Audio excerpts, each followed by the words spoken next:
നമ്മുടെ നിലമ്പൂർ നിയോജകമണ്ഡലത്തെ പ്രതിനിധാനം ചെയ്യുന്ന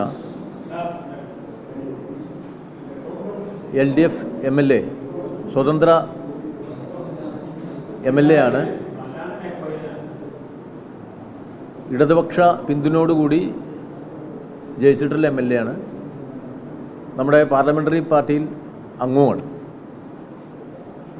അദ്ദേഹം കഴിഞ്ഞ കുറച്ച് ദിവസങ്ങളിലായി വിവിധ വിഷയങ്ങളെ സംബന്ധിച്ച്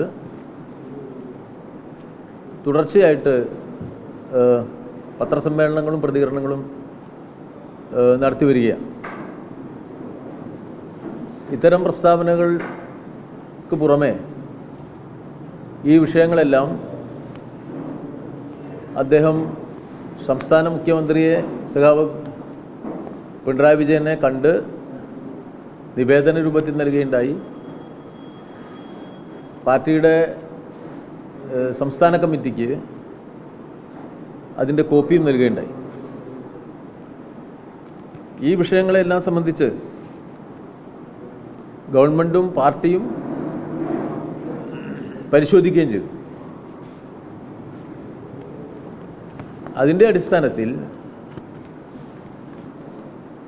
ഇന്നലെ സംസ്ഥാന മുഖ്യമന്ത്രി സംസ്ഥാനത്തിൻ്റെ വിവിധ വിഷയങ്ങളെ സംബന്ധിച്ച്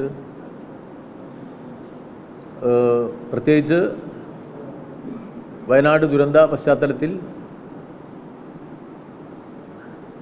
നാടനുഭവിക്കുന്ന വേദനകൾക്ക്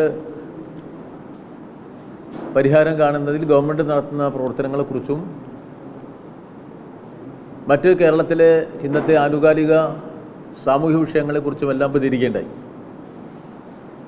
ആ സന്ദർഭത്തിൽ തന്നെ അൻവർ ഉയർത്തിയ പ്രശ്നങ്ങളിൽ ഗവൺമെൻറ് എന്നുള്ള നിലയിൽ വ്യവസ്ഥാപിതമായ നിയമമാർഗങ്ങളിൽ നിന്നുകൊണ്ട് നടത്തുന്ന പ്രവർത്തനങ്ങളെ സംബന്ധിച്ചും വളരെ വിശദമായി തന്നെ പ്രതിപാദിക്കേണ്ടായി. സ്വാഭാവികമായിട്ടും ഗവൺമെൻറ്റിൻ്റെ മുന്നിൽ പാർട്ടിയുടെ മുന്നിൽ ഉയർന്നു വരുന്നൊരു പ്രശ്നത്തിൽ ഇടതുപക്ഷ സ്വതന്ത്രനായ ഒരു MLA ഉയർത്തിയ പ്രശ്നങ്ങൾക്ക് നല്ല ഗൗരവബുദ്ധിയോടുകൂടി അതിനെ ശ്രദ്ധിച്ച് ആ വിഷയങ്ങളെ സംബന്ധിച്ചുള്ള കാര്യങ്ങൾക്ക് നിലവിലുള്ള നടപടിക്രമങ്ങൾ പാലിച്ചുകൊണ്ട് സ്വീകരിക്കേണ്ട നിലപാടുകൾ ഗവൺമെൻറ് സ്വീകരിച്ചതാണ് മുഖ്യമന്ത്രി വ്യക്തമാക്കിയത്. അത് ഗവൺമെൻറ് സ്വീകരിക്കേണ്ട നിലപാടാണ്. വളരെ വ്യക്തതയോടുകൂടി തന്നെ അത്തരം നിലപാടുകൾ ഗവൺമെൻറ് സ്വീകരിച്ചു കഴിഞ്ഞിരിക്കുന്നു. അപ്പോൾ സ്വാഭാവികമായിട്ടും ഗവൺമെൻറ് ഇക്കാര്യത്തിലെടുത്ത നിലപാടുകൾ വളരെ കൃത്യതയോടുകൂടി നമ്മുടെ സംസ്ഥാന മുഖ്യമന്ത്രി വ്യക്തമാക്കിയതോടെ ആ വിഷയവുമായി ബന്ധപ്പെട്ട കാര്യങ്ങളിൽ നല്ല വ്യക്തത വന്നു കഴിഞ്ഞു. പൊതുസമൂഹത്തിൻ്റെ മുന്നിൽ അക്കാര്യത്തിൽ നല്ല വ്യക്തതയുണ്ടായി. പാർട്ടി എന്നുള്ള നിലയിലും ഗവൺമെൻറ് എന്ന നിലയിലും മുന്നിൽ വരുന്ന പ്രശ്നങ്ങളിൽ എല്ലായ്പ്പോഴും വ്യക്തതയോടെ